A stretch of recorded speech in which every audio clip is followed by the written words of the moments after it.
someday be explained by scientists, and then the gaps in our knowledge will close up and squeeze God right out. There won't be any room for God anymore. And that you Christians who believe there's a God to create DNA or to create the universe, you're just postulating a God of the gaps. You're just putting God into a position because we don't know everything yet. No, the reason I believe in God is because of the things we do know.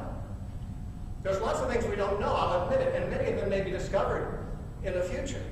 I'm not worried about right now the things we don't know. I would argue from the things we do know. This is not arguing from ignorance. This is arguing from what is known, what everyone in this room knows. For example, we all know that life has never been known to arise without a living predecessor. It's never been seen to happen. It has not been made to happen in a laboratory. And yet, in order to believe that there is an unliving source, an unliving cause for the effect that we see of life, requires that there must have been a time when a non-living set of chemicals in some way became a living set of chemicals.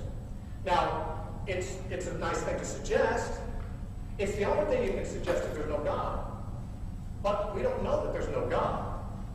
What we do know is no one has ever seen non-life in any way through any process become living.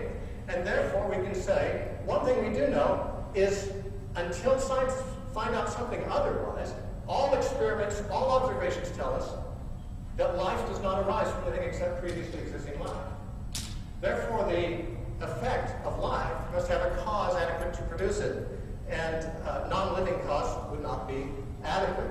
Distinguished Professor John Haldane said, "Origin of life theories do not provide a sufficient explanation, since they presume the existence of at an early stage of self-replication, and it has not been shown that this can arise by natural means from a material base." You need self-replication. Professor Haldane says it has not ever been shown that this can happen from a material base. Now, maybe it can, but no one has shown that it can. We do see life come about all the time, but we always see it come from other life. Therefore, if we're to go by observational knowledge, which is pretty general, I mean, we've seen a lot of life, then we would have to say, well, life, apparently, it has not been shown that life can arise from anything that's not alive. Anthony Flew, who used to be one of the leading atheists in this country, recently became a deist. He believes there's a God, but he's not a Christian. And he said the philosophical question that has not been answered in origin of life studies is this: how can a universe of mindless matter produce beings with intrinsic ends, self-replication capabilities, and coded chemistry? Here we are not dealing with biology, but an entirely different category of problem. Former atheist, Anthony Flew. Andy Knoll, who's a professor of biology at Harvard, said, "I think we have to admit that we're looking through a glass darkly here. We don't know how life started on this planet." In an interview with Ben Stein, in a movie some of you probably saw called Expelled, No Intelligence Allowed, Richard Dawkins was asked where life began. And he said, "We don't know." And Stein said, "So you have no idea how it started?" Dawkins said, no, nor has anybody. Stein said, "What do you think of the possibility that intelligent design might turn out to be an answer to some of the issues in genetics and evolution?" And Richard Dawkins, who's a very strong and dogmatic atheist, said this, quote, "It could come about in the following way. It could be that at some earlier time, somewhere in the universe, a civilization evolved by probably some kind of Darwinian means to a very, very high level of technology and designed a form of life that they seeded onto this planet. Now that is a possibility," he says, "and an intriguing possibility. And I suppose it's possible that you might find evidence that if you look at the details of biochemistry, molecular biology, you might find a signature of some sort of a designer." Unquote. Now, Dawkins is absolutely intolerant of scientists who call themselves believers in intelligent design, but he said, well, you might, if you look carefully at molecular biology, you might see a signature of a designer there. But then he hastens to say, oh, but the designer couldn't be God.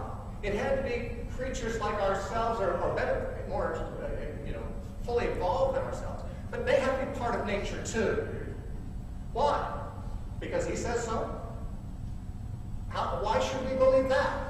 If Dawkins himself has to resort to the suggestion that, maybe intelligent design is the only explanation, he has to go and say, but it can't be God. I totally disagree with him. Sam Harris, in his letter to a Christian nation, said, how the process of evolution got started is still a mystery, but that does not in the least suggest that a deity is likely to be lurking in the bottom of it all. Well, it does not suggest it to Sam Harris, who rules out that possibility, but an open-minded person would say maybe it does suggest that. If intelligence is needed, and life is needed to be a cause of life, maybe it does suggest a creator. Maybe there's other possibilities. And maybe it doesn't necessarily boil down obviously to God of the Bible. That would have to be investigated separately. But why should we say we don't need a creator in this picture?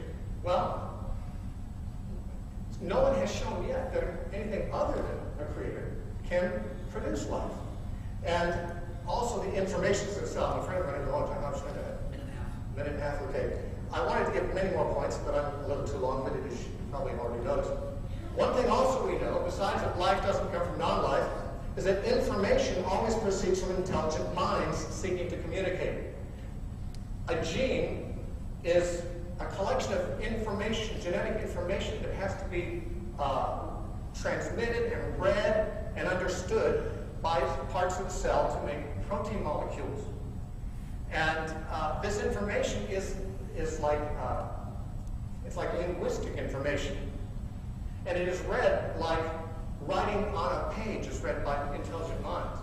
It is written, and the RNA and the DNA have to be able to read this information in order to build protein molecules. Now, scientists more and more, including many who are not at all Christians, are saying, what is the origin of information? Information is not simply biological.